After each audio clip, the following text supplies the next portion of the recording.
আমি জানি না কখনো এই রেসিপিটা আপনারা বাড়িতে ট্রাই করেছেন নাকি, কিন্তু আমার পদ্ধতিতে একবার করবেন। প্রেশার কুকারে কষবো, কড়াতে ভাজবো, অসাধারণ হয় এই রেসিপিটা। প্লিজ আমার রিকোয়েস্টে একবার অন্তত করে দেখবেন আর কমেন্টে এসে বলবেন কেমন হয়েছিল। এখানে পটলগুলোকে ছিলে নিয়েছি, 5 থেকে 6টা পটল নিয়েছি, আর 3-4টের মতন ডুমো ডুমো টাইপের আলুগুলো নিয়েছি। আলুগুলোকে একটু বড় সাইজেই রাখবো, কারণ প্রেশার কুকারে করবো তো অসাধারণ হয়। তারপরে দেখুন, এখানে পটলটাকেও ডুমো ডুমো করে কেটে নেব। রেসিপিটা আমি নিজে বুদ্ধি করে বানিয়েছি। আজ থেকে প্রায় 2 থেকে 3 বছর আগে আমি এই রেসিপিটা এই গরমেই ট্রাই করেছিলাম। যখন পটলগুলো একদম শুকিয়ে গেছিলো, তখন আমি ভাবলাম সয়াবিনের তো ঝোল খাবে বলছে, তাহলে পটলগুলো ভেজে এইভাবে একবার করে দেখি। আর এই গরমে খুব বেশি কিন্তু মশলা দেইনি। দেখুন, পেঁয়াজ টমেটোটা কিন্তু মশলার মধ্যে ধরা যাবে না, ঠিক আছে? আর হলুদ নুন তো বেসিক একটা জিনিস, ওটা দিতেই হবে তরকারিতে। কোনো তরকারি দেওয়া হয়, আবার কোনো তরকারি না দেওয়া হয়। দেখুন, আপনাদের সঙ্গে কথা বলতে বলতে আমি তো সয়াবিনটাই ভিজানো ভুলে গেছি। চলুন সয়াবিনটা ভিজিয়ে দিই। তো সময়টা ছিল খুবই কম, তার জন্য গরম জলে ভিজিয়ে রেখেছি। সয়াবিনের রেসিপি আমি আরও অনেক নিয়ে আসবো, তার জন্য আপনি চ্যানেলটাকে ফলো করে রাখতে পারেন। এখানে দেখুন, পেঁয়াজকে 1.5টা টাইপের বেটে নিয়েছি, অর্ধেক পেঁয়াজ রেখে দিয়েছি, কোনো একটা মাখামাখি তো এটা কাজে লেগে যাবে। তারপর জিরে দিয়ে 1 চামচের মতন, আর ওই টমেটোটা দিয়ে দিয়েছি, বেটে নেবেন কিন্তু। তারপরে আর কি তেল দিলাম 2 থেকে 3 চামচের মতন। তারপরে দিয়ে দিলাম এখানে আলুটা যখন একটু হালকা ফ্রাই হয়ে গেছে, তখন পটলগুলো দিয়ে দিলাম। পটলগুলো ঢাকা দিয়েছি, নুন হলুদ দিয়ে দিলাম। প্রথমে তো তেলে নুন হলুদ দিয়েছি, যেন আর উপর থেকে দিইনি, তো এটা বলতে ভুলে গেছি। এছাড়া ভুলা মন, কি আর করব। তো মাঝে আমি ওই সয়াবিনটাকে নিংড়ে নিয়েছি 2 থেকে 3 বার জল পাল্টে পাল্টে। ব্যাস, সয়াবিনটাকেও এখানে দেখুন এরকম স্টেজে ভেজে নিয়ে বন্ধ করে দেবেন।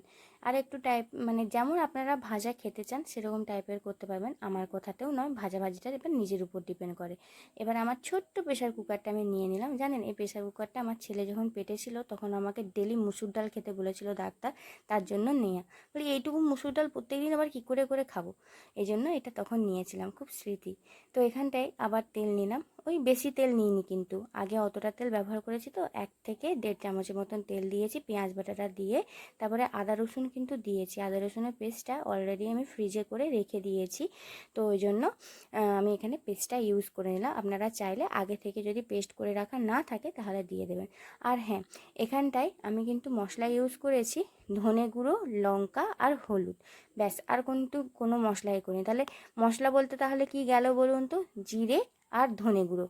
জিরেটা আমি ওই টমেটোটার সঙ্গে পেস্ট করে নিয়েছিলাম, আর ধনেটা গুঁড়ো করে, ব্যাস রেডি হয়ে গেল। দেখুন কত সুন্দর। এভাবে প্রেশার কুকারে কষে নিচ্ছি। একটু আধটু উঁকি মেরে মেরে দেখছিল পটল আলুগুলো, তো কী করা যাবে, ছোট্ট তো, তার জন্য। তো এইটা আমি একটু 2 থেকে 3 হাফ চামচের মতন বলতে পারেন, ঠিক আছে, চিনি দিয়েছি। তারপরে টেস্ট করে নেব, জলটা দিয়ে নিচ্ছি, নুন চিনি সব ঠিক আছে নাকি। আর এই তরকারিটা আমার ছেলেও অসাধারণ ভালোবাসে। ও ভাবে যে মা আমার জন্য মাংস রান্না করেছে।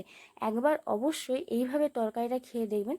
মাংস বলবো না, ঠিক আছে, ভেজ জাতীয় জিনিস কখনো মাংসর মতন টেস্ট দেয় না। যে যতই বলুক অসাধারণ টেস্ট হয়, মাংসের মতন লাগে, কখনোই হতে পারবে না। আমি এটা কখনো প্রেফার করি না, তবে দারুণ টেস্ট হয়। মাংসর সঙ্গে তুলনা করা যাবে না, কিন্তু পাশাপাশি রাখলে এইটাকেও মন্দ বলা যাবে না, সেরকম টাইপের টেস্ট।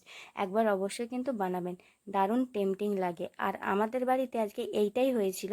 আর হ্যাঁ, যেহেতু মা আর আমার শ্বশুর শাশুড়ি মা কি হয়, ওরা মাছ মাংস ছাড়া খেতে পারে না, ওদের জন্য আলাদা একটা তরকারি করেছিলাম। তবে এইটা আমরা দুই স্বামী স্ত্রী আর আমার ছেলেটা খেয়েছিলাম।